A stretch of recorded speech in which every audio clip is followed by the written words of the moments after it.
قرض لینا یا دینا یہ ایک ایسا معاملہ ہے جس سے بھائی ہم سب کا کبھی نہ کبھی واسطہ پڑتا ہی ہے، لیکن کیا کبھی یہ سوچا ہے کہ اسلام میں قرض صرف پیسوں کا لین دین نہیں ہے بلکہ ایک بہت گہری روحانی ذمہ داری بھی ہے؟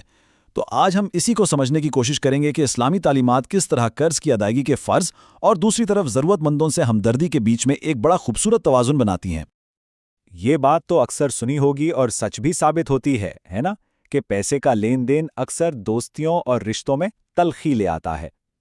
تو سوال یہ ہے کہ اسلام اس عام انسانی مسئلے کو کیسے دیکھتا ہے؟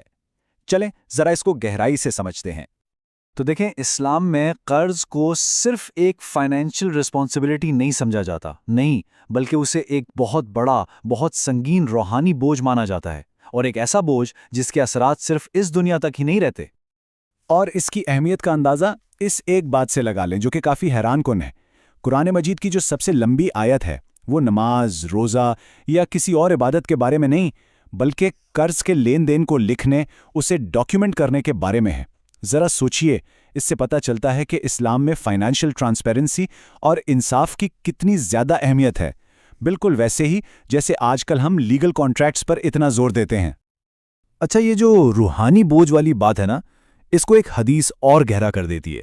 ذرا تصور کریں کہ ایک مومن کی روح اس وقت تک معلق رہتی ہے، یعنی اٹکی رہتی ہے، جب تک اس کا قرض ادا نہ ہو جائے۔ مطلب یہ ایک ایسا بوجھ ہے جو اس دنیا سے آگے آخرت تک انسان کا پیچھا نہیں چھوڑتا۔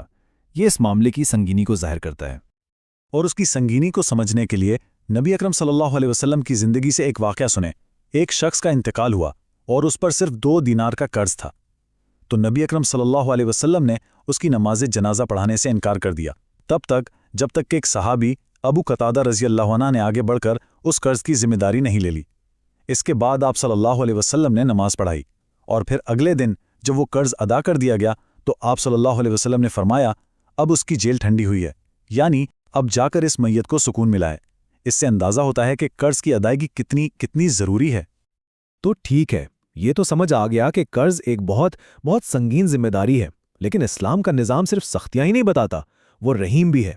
تو اب سوال یہ ہے کہ اگر کوئی واقعی ایسی مشکل میں پھنس جائے کہ قرض ادا ہی نہ کر پائے تو اس کے لیے کیا رہنمائی ہے؟ بالکل، یہ ایک بہت اہم سوال ہے کہ اگر کوئی واقعی قرض واپس نہیں کر سکتا تو کیا ہو؟ کیونکہ دیکھیں، زندگی میں کچھ بھی ہو سکتا ہے، اچانک نوکری جا سکتی ہے، کوئی بیماری آ سکتی ہے، کوئی بڑا بحران۔ ایسے حالات میں اسلامی تعلیمات کیا کہتی ہیں؟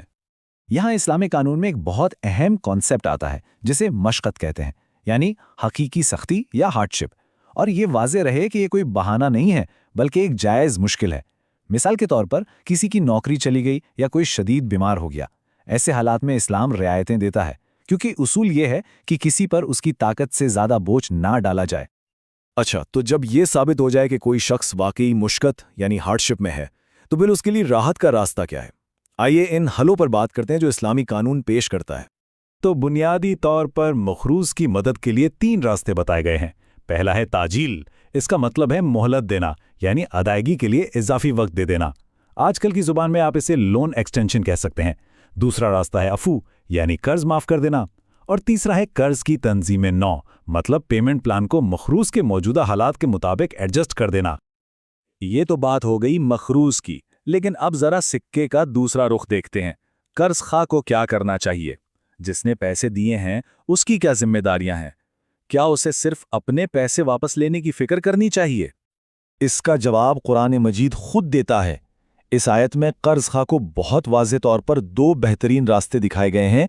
پہلا، صبر کرو اور مقروض کو آسانی ہونے تک مہلت دو، اور دوسرا راستہ جسے اس سے بھی بہتر کہا گیا ہے وہ ہے قرض کو معاف کر دینا، اور یہ دونوں ہی عمل اللہ کے نزدیک بہت زیادہ پسندیدہ ہیں۔